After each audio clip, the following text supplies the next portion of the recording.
يا جماعة أتكلم معاكم بموضوع، مش عارف تسمعوني ولا لا. كثير يجلسوا يقولوا لي ليش ضحكتك كذا لما تضحك تفعلي على جنب، يقولوا لي من الفلر. أنا من يومي لو ترجعوا لصوري القديمة 2019 و20 و21 و22 دائما أضحك كذا لما هو كذا مثل الفلر. أنا ضحكتي كذا يعني، وأحب هذا الشيء لأنه يميزني يعني. خلاص الأوتفيت بقلب قلبي يعني، لأنه أنا الخرجة مش مترتبة، خرجت كذا فجأة. هذا طبعا ما قد لبسوش أول مرة ألبسه، شفته في الدولاب قلت يلا هاجي البسي. شعري ما في نشطافة استشوره ولا أعمل له أي حاجة، قلت ربطيه زي ما هو، مع النظارات، مع الكحل اللي مبرع على العين الأسود، مع حواجبي، مع النود هذا. لا ولا غلطة اليوم الأوتفيت بقلب قلبي. أحس لازم أعتمده الفترة الجاية، صح؟ خلاص ولا بدون نظارة أحلى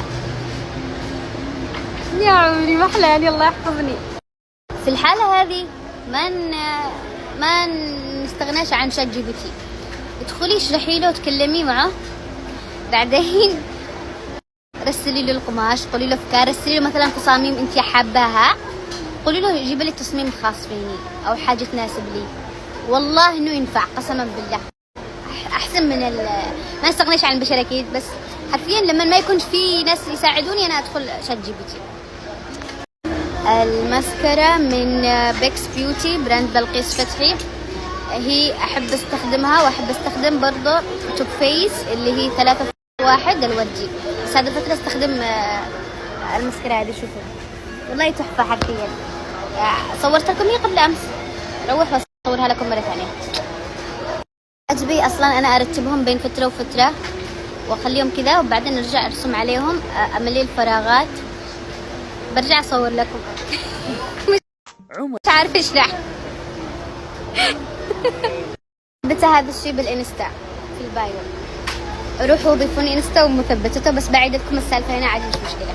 انا عندي 3 اخوان و3 اخوات من ابي، يعني مش اخواني من امي وابي، يعني اخواني من خالاتي، تمام؟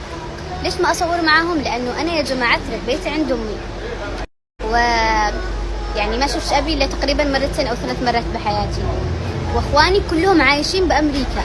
وشكرا. ليش ابوكي ما ياخذك امريكا؟ اتوقع السؤال هذا بيكون في السنة بدل جاية.